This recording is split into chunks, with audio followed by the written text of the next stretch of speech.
আমরা দৈনন্দিন জীবনে অনেক মাছ খেয়ে থাকি, কিন্তু আপনি জানলে অবাক হবেন আমাদের দৈনন্দিন জীবনের সবচেয়ে যে মাছগুলো আমরা খাওয়া হয় সেই মাছের মধ্যে অন্যতম মাছ হলো তেলাপিয়া মাছ। অনেকেই এটি ঘৃণা করেন, অনেকে এটি অ্যাভয়েড করে চলেন, কিন্তু এই মাছের মধ্যে এমন কিছু উপকার আছে যেটা আপনি জানলে অবাক হয়ে যাবেন। এই মাছকে আল্লাহ সাল্লাল্লাহু আলাইহি ওয়াসাল্লাম জান্নাতি মাছ বলে আখ্যায়িত করেছেন। এই মাছ হলো জান্নাতি মাছ। এই মাছের মধ্যে 4টি উপকারের কথা আল্লাহ নবী সাল্লাল্লাহু আলাইহি ওয়াসাল্লাম বলেছেন।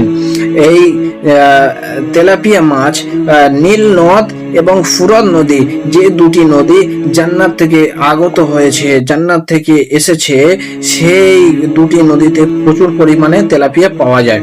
তাই আল্লাহ নবী সাল্লাল্লাহু আলাইহি ওয়াসাল্লাম বলছেন যে এই তেলাপিয়া মাছের মধ্যে 4টি উপকার আছে। প্রথম নম্বরে হলো যেসব মেয়েরা যারা গর্ভ ধারণ করার ক্ষমতা হারিয়ে ফেলে, অর্থাৎ গর্ভ ধারণ করার ক্ষমতা যাদের কম আছে, তো এই তেলাপিয়া যদি মাছ খাওয়া যায় তাহলে তার গর্ভধারণ ক্ষমতা অনেকটাই বেড়ে যায়। দ্বিতীয় নম্বরে হলো যে যেসব পুরুষরা এবং যেসব নারীরা যাদের হার্টের প্রবলেম আছে, তো তারা যদি তেলাপিয়া মাছ খায় তাহলে তাদের হার্ট সচল থাকে, তাদের হার্টের মধ্যে কোনো রোগ সৃষ্টি হয় না।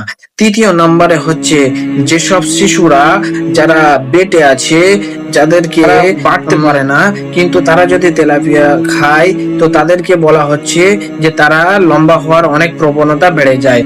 যে 4 নম্বরে হলো যে আমাদের দৈনন্দিন জীবনে যে সব রোগের নানান সম্মুখীন হচ্ছি, সবচেয়ে মারাত্মক রোগ হলো ক্যান্সার রোগ, কিন্তু এই তেলাপিয়া মাছ খেলে মেডিসিনজ্ঞরা বলছেন যে তাদের ক্যান্সারের ঝুঁকি অনেকটাই কমে যায়। তাই এই মাছকে জান্নাতি মাছ বলে আল্লাহ নবী সাল্লাল্লাহু আলাইহি ওয়াসাল্লাম আখ্যা দিয়েছেন।